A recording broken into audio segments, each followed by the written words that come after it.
राजा भैया ने महाकुंभ में डाला डेरा, अखिलेश को दिया दो टूक जवाब, हिंदुत्व को मिली नई धार। मुलायम का सम्मान पर सपाइयों पर मौन, तल्ख रिश्तों पर ऐसा खुलासा, मच गया सियासी हड़कंप। गंगा किनारे बताया 27 का प्लान लगाया, गजब अनुमान, राजा भैया करेंगे बीजेपी की राह आसान। 2027 के यूपी विधानसभा चुनाव में अभी वक्त है, लेकिन अभी से खेमेबंदी होना शुरू हो गई है।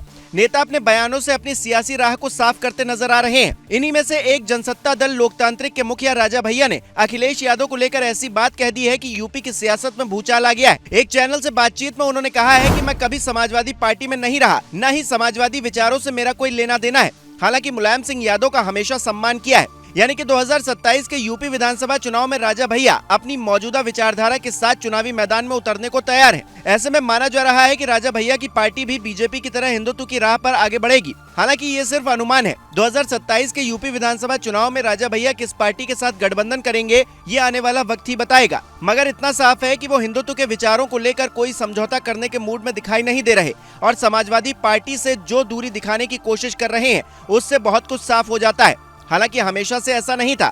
2019 से पहले सब कुछ पटरी पर सरपट दौड़ रहा था। फिर 2019 का वो दौर आया जब राज्यसभा के चुनाव होने वाले थे। राजा भैया भले ही निर्दलीय विधायक थे, लेकिन अप्रत्यक्ष तौर पर समाजवादी पार्टी के साथ ही थे।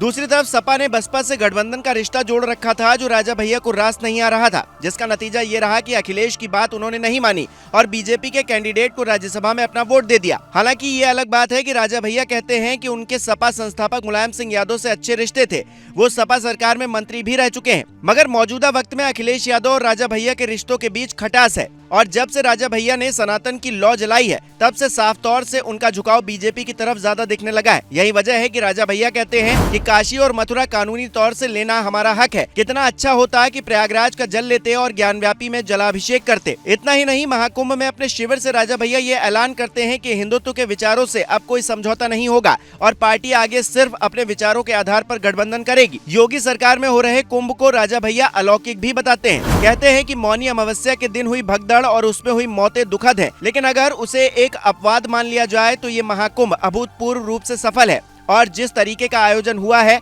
ऐसा आयोजन करना असंभव है। इतना ही नहीं, अभिमुक्तेश्वरानंद जब सरकार को कटघरे में खड़ा करते हैं तो राजा भैया यहाँ भी कहते हैं कि शंकराचार्य को ऐसे बयानों से बचना चाहिए। यानी कि कुल मिलाकर देखा जाए तो राजा भैया अपनी सियासी धुरी तय कर चुके हैं। इन दिनों वो प्रयागराज महाकुंभ में जमे पड़े हैं। वो करीब 2 हफ्ते से महाकुंभ स्थित अपने शिविर में ठहरे हैं। राजा भैया यहाँ साधु संतों से मिल रहे हैं, पूजा पाठ और गंगा स्नान कर रहे हैं और दो टूक कह रहे हैं कि हिंदुत्व के विचारों से अब कोई समझौता नहीं होगा। राजा भैया के ये तेवर देखकर लग रहा है कि 27 में बीजेपी की राह आसान होने जा रही है। आप राजा भैया के इस बदले बदले अंदाज को किस तरीके से देखते हैं, हमें कमेंट कर जरूर बताएं।